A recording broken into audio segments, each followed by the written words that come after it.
Hey, what's up, everybody? Hello, good morning. Good morning, good afternoon. Let me just fix a couple things as I get started here. Hello, good to see you all. So glad to be back. I did 30 days of live streaming, and then I took a week off. Not like a week off, but just a week off from doing this. And I worked on a bunch of stuff, and I'm excited to be back. So good to see a bunch of our regulars, our folks who are watching during the 30 days. Thank you so much for coming back and setting a notification or a reminder. That is awesome. I can see Mo, Hannah from Los Angeles, Dean, the Master Gaster, Corrine, lots of other folks. And we've got some people on Facebook and Periscope as well, which is cool. Hello, Love and Treasure on Periscope. Aman on Periscope as well. Eric is back from Kenya. Oh, wait, that's not Eric. That's Gail. Hey, Gail, good to see you too. That was Eric from Kenya. Good to see you again. Awesome. Claire from Wales, United Kingdom. I love the clarification there. That Wales, the Wales in the United Kingdom. Awesome. Thanks, Dan. Dan is here on Facebook. Love your books and podcasts. Thank you so much. Very cool. And Jose in Fairfield, lots of other folks, wherever you have come from, thank you for joining me. This is all about finding opportunities in a time of uncertainty. So this is a time in which lots of people are feeling anxious and worried for good reason. Yet at the same time, whenever people are anxious, there are also opportunities. That's a big part about what my new book is about, The Money Tree, also my message in general, Side Hustle School, etc. So I thought I would just come on and start sharing stories. And I've got some stories for you today. I'm going to look at some websites. I've got 2 audio questions that have come in. I've got a bit of a recap of some of the projects we talked about during the 30 days, all kinds of stuff. But let's jump over here and let's see if this works. Yes, it does. Amazing. So my friend Andrew Warner had this quote or this tweet the other day that I thought was cool. Andrew has this project called Mixergy for years now. He has been interviewing startup founders and other interesting people who have started companies, small businesses, sometimes mid-sized businesses. And, since the pandemic, he's been limiting his interviews to companies that are actually doing better. And he said, I thought it would be difficult, but actually the hardest part is I have so many leads that it's painful to turn down guests. Now, I know, I want to just acknowledge, I know a lot of businesses are struggling out there. That's the reality. But at the same time, that's why Andrew and myself and other people are trying to highlight opportunities. Some businesses are doing pretty well, actually. So I'm going to show you a few of them, a few that we talked about during the 30 days and a few new ones here today. Let's see here. What do I've got here? Let's see. Hometown Hero. Yeah, I read this story the other day from the Freelance Star about this guy with a sewing machine repair business. And his business is just completely blowing up. It's been kind of pretty low key for a while. And then all of a sudden everybody's making face masks. And so now he has far more business, than he can handle, essentially. So it's I saw this picture, which I don't have at the moment, but it was basically his whole shop is full of sewing machines that he's repairing, and others that he's trying to order to get to people and such. I read another story. We're actually going to look at this over here in a moment. Let me see if I can switch to this so I know if it works. Yes. This is a story or a business called Milk Run in Portland, Oregon, my hometown. Radically local groceries delivered. So this is a woman who for years has been working with farms to deliver local produce, bakery, eggs, dairy, meat, seafood, etc. And her business is actually 11x, 11 times growth, over the past few months. It has really, really taken off. So we'll come back to that in a moment. What else did I want to say? Well, just so much. I've got a lot to share with you. I'm so glad you guys are here. By the way, welcome. So if you are new to this, from time to time, I'm going to go back to the comments and the chat. Feel free to post something there. I don't see everything because I'm doing a couple things here, but I try to see as much as possible. I also always go back at the end just to kind of look and see, okay, what have people been talking about? What questions do you have? That then informs what we do next and such. And also, it would be awesome if you're watching on YouTube or Facebook to give me a little thumbs up. A like on Facebook or a thumbs up on YouTube. That would be cool. You can also subscribe, click my name to subscribe, and then click the bell for notifications. That is all good. If you're on Periscope, you can send me hearts if you would like. So let's do a question of the day. So I did these every day for 30 days. I've got one for you here today as well. Question of the day: what is on your desk besides a computer? What is on your desk besides a computer? I'll mention a few items as well in mine, but I would be curious to know. Feel free to post that up in the chat. What is on your desk besides a computer? And this is my new book, by the way, The Money Tree. It's been out a little over a month now. I'm really excited. I've been speaking to groups virtually, all over the world, hoping to do some tour events this fall, but we'll see how that goes. And I know a lot of you have the book already. Thank you so much if you do. I appreciate your support. Thank you for getting copies for your friends as well, anybody who needs one. This is all about creating financial freedom, through using a skill that you already have, which we'll talk about in a moment, the third way. Anyway, I mentioned the book because I'm going to pick one commenter and send you a free copy of the book. If you already have it, which is cool, then you can give this copy to a friend. If you are the person I select, which I'll do in a moment, just send an email to jedd@sidehustleschool.com. So that's JEDD@sidehustleschool.com. I see lots of comments. Hey, what's up? Marv and Joe are back. You guys are great. Hope you're doing okay wherever you are. Bennett from Fort Lauderdale. I forgot to ask where you're all watching from, but you've all beat me to it, so thank you. Debbie Porter Simon says, hi from Boston. I've been listening to your podcast since day one. That's amazing. That was more than 1,200 days ago. Wow. Thank you so much for listening. And I just want to give a shout out to Linda, who says, we just had a 400-person layoff at my company. I made it through this cut. Thank you for sharing that. I'm glad you made it through. And I'm glad you're also, since you're here, you're probably also thinking about, what you can do to create security for yourself, so that ultimately you can make it through whatever happens. But of course, I'll be thinking about everybody else who has not made it through that cut. Let's see, just scrolling here. All right.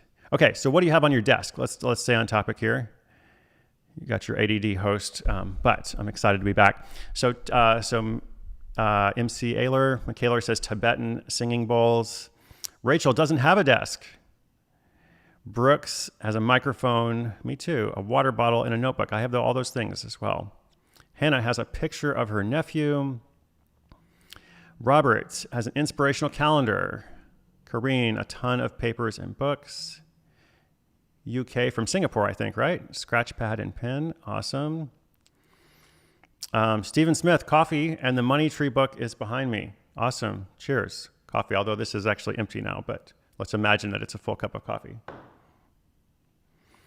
Bennett, couldn't find the link to the Third Way Facebook group. Okay, thank you for mentioning that. I don't actually have it with me at the moment. If somebody else has it, if you can post it, I'll repost it. We just started a Facebook group. It's not super active yet, but we just started it like last week, so I'll be posting more about it. But if somebody has a link, let me know. I'll repost it. Eric in Kenya has a book called Making Sense by a local author. That's cool. Hey, Hannah. Journal Plant, several books and a baby monitor. Fun. And Shelly has stacks of unopened mail. Shout out. I understand that. Passive income ideas. Sadiq mentions that. Okay. 10 more seconds or so. I'm going to move on. Sketches of my new children's book. Hey, good to see you again, Misha. Yeah, I'm excited about your projects. It was fun to hear from you in the Zoom meeting that we did a while back. Dean has on my desk a painting by my daughter, Thesaurus, Light, and Bills. So we're talking about what is on your desk besides a computer. Lots of different answers here. Other people are saying hi. Lots of people on Periscope today. That's great. You guys are normally so quiet there. This is like, Periscope, everybody woke up. Very cool. Leslie says, hi from Seattle. Thanks for sharing your stories. Okay, so we will do some more chat in a moment. I wanted to award the free book to Shelly, with her stacks of unopened mail. I think that's pretty fun. It's funny, I actually have some stacks of unopened mail over here too. It's out of reach at the moment, but yes, I respect that. So thank you so much. So send a note, Shelly, to Jed. I'm trying to think, what do I have? I have my headphones, I have my computer, I have various books, I have lots of other papers, etc. So I'm like, in some ways I'm very organized, in some ways I'm very unorganized. It's like this paradox. Okay, so I've got a couple audio questions as mentioned. I'm trying to think of the best order here. Audio questions, a little bit of a recap. Maybe let's start with that, and we're going to look at some websites as well. So if you are new, Let me see if I can do this. The next change here. I'm actually going to take myself off for a moment. Okay.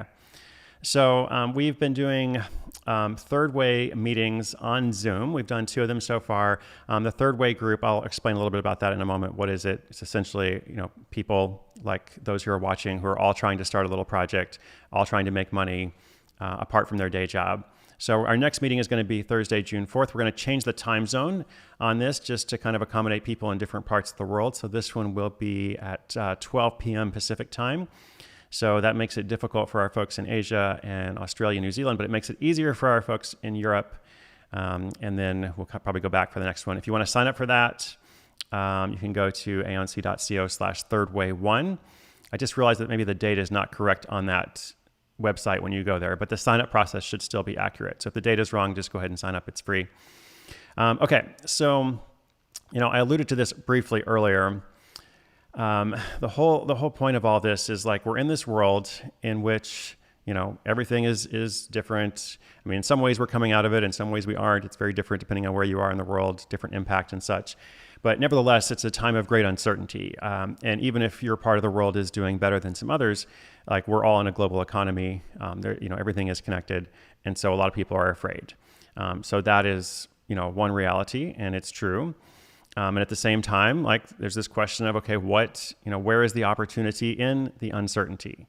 What businesses are doing well and what businesses could be doing well? What is the best idea? Like if you're trying to create passive income, as I see a few people have said in the comments, if you're trying to, build opportunities and options for your future, like how do you go about doing that? And so we have looked, throughout the series at a lot of different examples.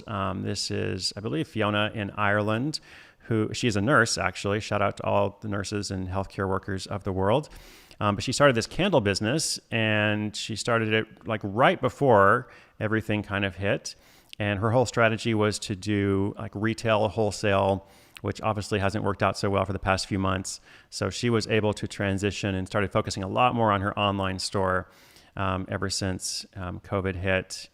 I really like this one, which I've mentioned a couple of times now, but I love what she's doing. This is Brooke Thomas in Connecticut, who is like kind of like a physical therapist. She has a very specific kind of practice she does, and she's been unable to do her day job, ever since all this started. So she started a virtual meditation community called Liberated Being. It's more than that, but that's that's like the pitch of virtual meditation. But you can connect with other people, and there's guest teachers and such, $20 a month. And the last I heard from her, she was making like $3,000 a month, from this project. So obviously that's really, really great for her during this time in which she can't do her day job. And when she's able to go back to her day job, just come back here for a second. When she's able to go back to her day job, she's still got this passive income source. So I have been trying, for years to put forward this message that it's not so much about one or the other. It's not like you have to be an entrepreneur. You have to, like, your whole goal is to quit your job and to go all in. Maybe it is. And we have a number of people like that. But I think it's also pretty cool to be like, yeah, I have this job or I have this career, this vocation that I like, I enjoy, but then I also have, in Brooke's case, it's $3,000 a month. It's coming in through a totally different source that provides this protection for her, when the unexpected occurs. So Side Hustle School, for 1,200 episodes now, has been all about shining the spotlight on different stories of people doing that. So it's a little bit different than like a, quit your job, take a big risk, et cetera, kind of message. Okay, so the third way model, which I briefly alluded to, start quickly without spending money using your existing skills and knowledge. So this is kind of in contrast to the first way, which is starting a retail store, a coffee shop, et cetera. It requires, a significant amount of investment. It takes a fair amount of time, not just time to start, but it takes a long time before you know if it's going to work or not. And then the second way is the startup model, the model of like looking for investment, looking for people to kind of give permission and such. And then this is the 5-step process that I first wrote about in the Side Hustle book. By the way, I see lots of comments and such coming in. I will do my best to come back to some questions there. If you have questions, feel free to post them up and I will come back to them. So this is the 5-step model about generating ideas. Where do ideas come from? There's a process to learn that. How do you choose the best idea? It's the best idea for you at this time. Again, there's a process for that. How do you do everything to get ready? to launch, then how do you launch, and then how do you regroup and refine? What do you do with the information you acquire from the initial launch? As I said, Side Hustle School, 1,200 episodes and counting, still going strong, new episode every day. I've been really enjoying it, especially this year. We're doing lots of questions and answers. And then in this series, we've looked at lots of different stories, some from the podcast, some from our listeners and viewers. This was just one. I really liked this woman who is into like renovating and flipping RVs. So lots of people are like, I'm going to flip video games. I'm going to flip like textbooks, which I wrote about in the Money Tree. This woman is like, I'm going to do this with RVs. And if you want to see a detailed post of how she does that, there's a link there, aonc.co/fliprv. And all these stories that I tell, whether it's on the podcast or here, like they are not generic. And the key point is like these people were able to be successful because they chose something specific. They're not just trying to be a coach or something. Like they've got an angle. They've got like, this is my thing. This is my topic. This is my talent. And they also went from idea to offer. So it wasn't just like, here's an idea. It's like, here's an offer. Here's how you pay for this. Here's the price. Here's the PayPal button, or here's where you click, to check out. And when I look at websites, I try to be really intentional about that. If you want to get a whole little cheat sheet, this is also free. And none of these things actually require like email address or anything. You can just go and get them free. aonc.co/consultant, how to become an instant consultant there. A few more things and I'll come back in a moment. Actually, I'm still here, but I mean like come back on the screen. So we also talked about various ideas. It's not just like what is hot now. It's like what will be hot in the future. Like how do you know what's going to be relevant?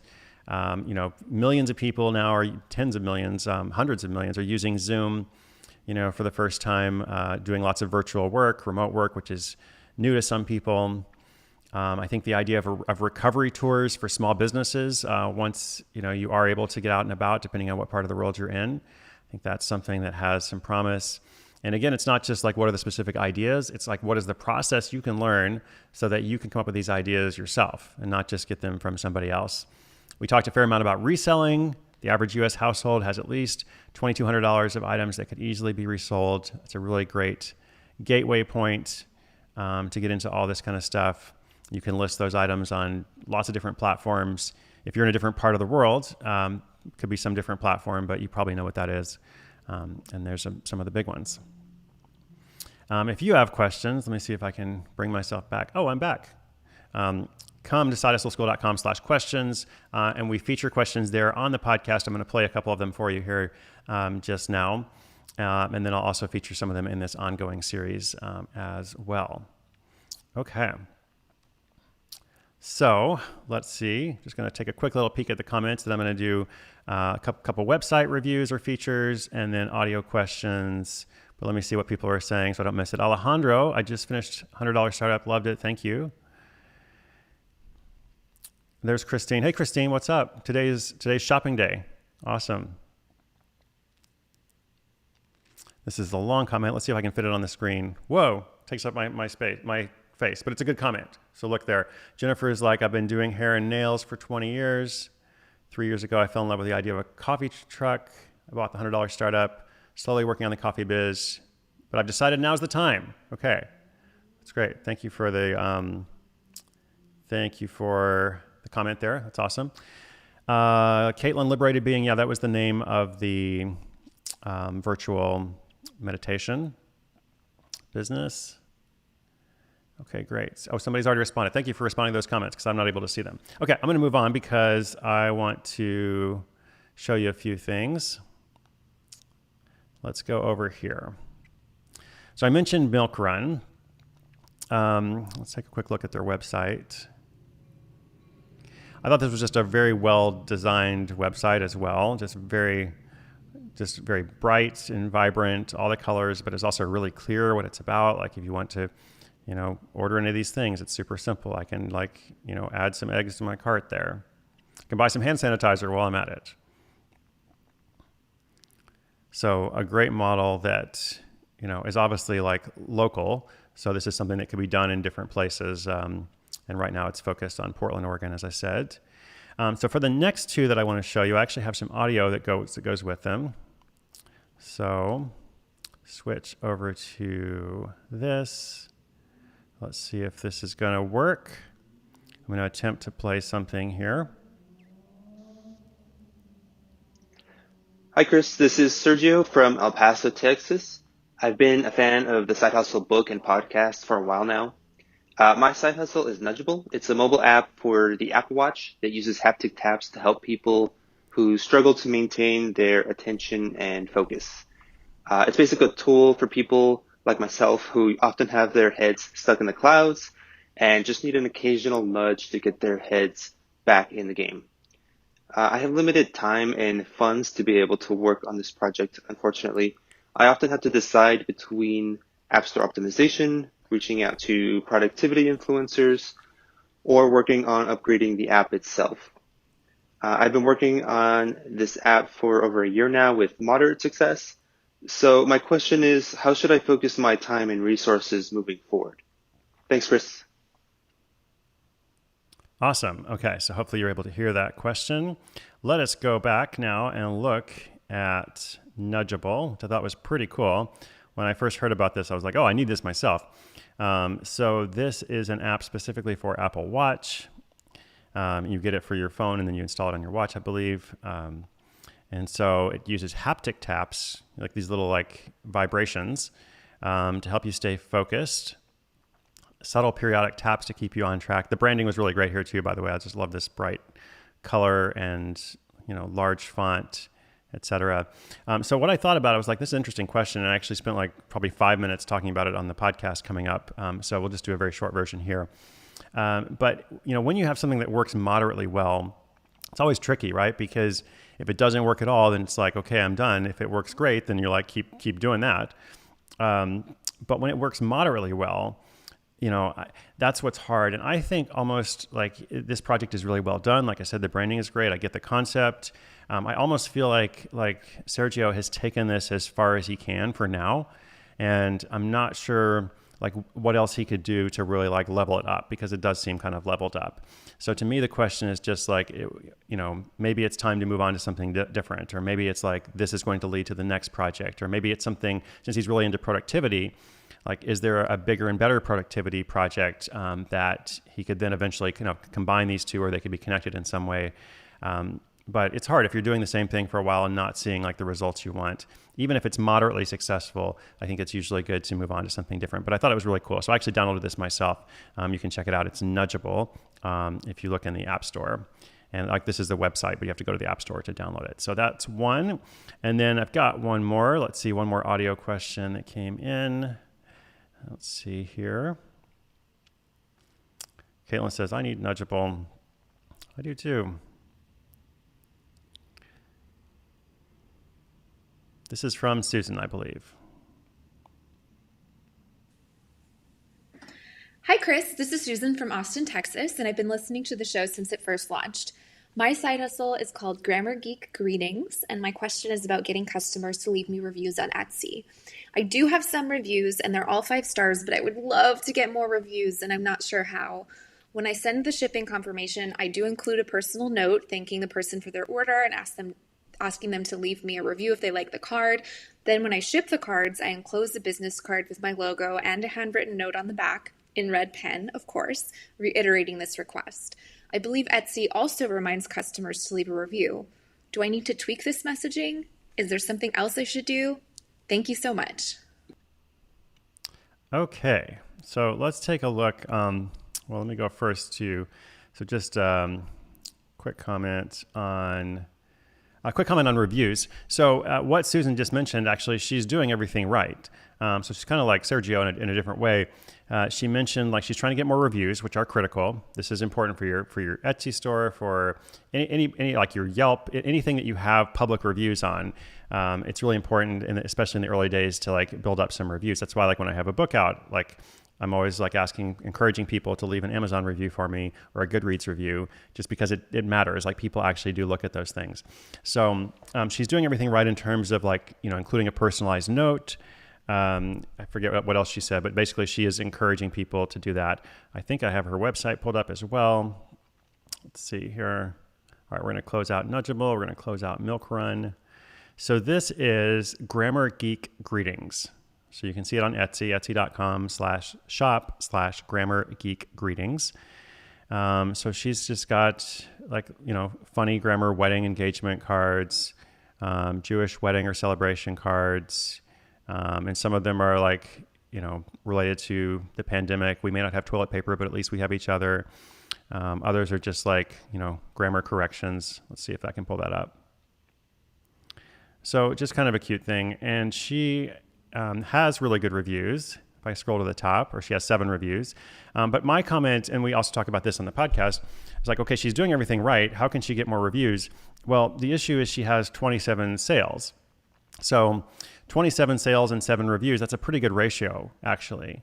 So it's not like she needs to pester the other 20 people more and more, so that they leave a review. What she needs is more sales, basically. Because, again, if you're getting that many people to leave reviews, what is it, 1 in 4 or something, then what you need is more sales, essentially. So I would say the focus is not on the reviews at that point. The focus is on getting more people to come and check out the thing and learn about it and such. And that's all the stuff that we talk about with marketing and how to bring more attention to your store and how to encourage people to buy more and encourage customer loyalty so that they continue to shop and so on. But I think those are the projects I wanted to show you today. So we had the grammar greetings, we had the Nudgeable, we had the milk run, the sewing machine guy, a couple of other things. We did a question of the day. Trying to think if I had anything else that was pertinent. I want to spend a few minutes on the comments before I sign off. And by the way, in terms of scheduling, I'm going to be doing this every week, at least for the foreseeable future. So it'll be this time every Tuesday at 9 a.m. Pacific. Thank you so much for hitting the thumbs up button, by the way. That's awesome. Thanks for doing that. And you're also welcome to share this stuff. It's always great. Everything is free. It's non-commercial. We're not trying to sell anything. Just trying to bring some awareness to different things that people are doing to create opportunity in this time. I was originally going to go on a 40-city book tour for the Money Tree, and of course I'm not able to do that. So this is a little bit of my adaptation of speaking to people wherever you are in the world. So let us see a couple more comments before we sign off. So I'm doing that. So it's every week, first of all, and then I've got that Third Way meeting coming up. Which you can sign up for if you'd like. That's a Zoom meeting. So it's kind of like this, but a little bit different format because we have people on with video. If you have a question, you can come on. We'll look at your site all together as a group and such, which is very much the goal of the Third Way. And we're also going to start, in addition to that Facebook group, which I'm so sorry I don't have the link at the moment. Right after I finish this broadcast, I'm going to post a link in the YouTube description. Okay. And I'll try to do it on Facebook as well. So in addition to that group, though, we're going to start local Third Way groups in different cities. And some of these will be virtual at first. And depending on where you are in the world, maybe it can be physical, but eventually, hopefully, there will be physical groups in different parts of the world. So I'll have more information on that pretty soon. You can always go to moneytreebook.com to learn about that. A couple of quick comments. John said, yes, she needs more sales. Yep, that's the issue there. So she's got good reviews, but if you only have a small number of customers, you definitely need more sales.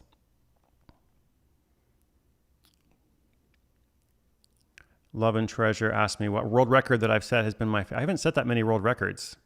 I mean, I've only done a few that have been part of World Domination Summit that we do every summer, at least every summer except this one, but it's going to come back next summer. Oh, this is a great question. From Judith, what is the bare bones basics you recommend for your side hustle? Separate bank account, register business with your state, other things. I think you pretty much nailed most of it. It's great to have a separate bank account. That I do think is pretty critical, or at least to track your money separately. Some businesses do need to be registered with the state or your province or your country, but that's usually also pretty simple. It costs $50 or less sometimes, maybe up to $100, but not any more than that. You can almost always do it online now. And sometimes you can even do it kind of after the fact. And I don't think you need a whole lot else. I mean, in terms of the legal aspect of it, I mean, depending on what you're doing, but mostly what you need is a product. You need a product, you need your service, you need what is it that you're offering? And that's what you need to spend time thinking about. What is the thing that you're going to put forward? Who is the ideal customer for that? We had a whole lesson about that. How are you going to find that person? How will they exchange money? Just thinking really practically, I think is very important, and not getting too bogged down into the administration and the bureaucracy. Just going to take a quick look here. You guys are awesome. Thank you so much for being here. And I would love to know about your projects as well. We did a daily, we made the decision about, I don't know, a month or two ago, I guess a couple months now, to postpone WDS 2020 to 2021, basically. So it's going to be WDS 10.5 or 10X or something. So we're going to do some virtual stuff, but it's not meant to replace the actual in-person event. So basically everything that was going to happen this year, next month, will now happen, 1 year from now, plus 1 month. So we look forward to that. Misha says, I would improve the presentation on Etsy. Yep, Misha is a designer. She always has good comments. Thank you, Bennett. You'd be willing to help with local group in Fort Lauderdale. Oh, you did mean the WDS record, Love and Treasure mentions. Mine was the cupcake one. That was fun. Yeah, I mean, any record that involves cupcakes is good. That's pretty fun. Okay, so I don't have a different daily challenge for you today. I'm still encouraging you to start your own challenge. Maybe next week I'll have something that's different, but let me know if you do, and we can feature it or highlight it. Every week before I go live, I post on Twitter and I say, does anybody have a website they want me to look at or something to feature to our community? So if that's you, let me know. Don't be shy. We also have a lot of people I know who are not watching live, but then watch the recap later. So that's cool. Like, you're welcome to watch whenever you want. If you watch live, you can participate in the chat. But if you're watching the recap later and you're like, oh, I have a project, then don't hesitate to send it to me. So just keep an eye on my Twitter, or whenever I tweet that, at least twice a week usually, just respond and let me know. So thank you for joining in. Oh, and Sean, I want to say hi. Jumping in late, but we'll watch you back. Thank you. Good to have you around. Awesome. So fun to see you guys again after a brief delay of a week or so. Well, I'll be back in 1 week, same time, same place, etc. I'm doing some other stuff, Zoom. I'm on other social media. I would love to connect wherever you are. So thank you so much for watching. And just remember that this is a weird time still in lots of parts of the world. But there are opportunities. There are things you can do. I'm trying to adapt and evolve, just like everybody else is. But I want, my goal is to come to the end of this time and say, okay, I used that time well, and a lot of stuff was outside my control, but for whatever was in my control, I tried to do something, to better myself and to use whatever talent I have in a good way. So whether it's like Eric watching in Kenya, or all of our regulars, Bennett in Fort Lauderdale, everybody else, Vancouver, Victoria, Portland, Boise, Chicago, lots of other places. That's my challenge for you as well. What can you do to look back and say, this was the year that I actually made something happen for myself? So thank you again for watching, and I will be back again in a week. Awesome. Have a wonderful time until then.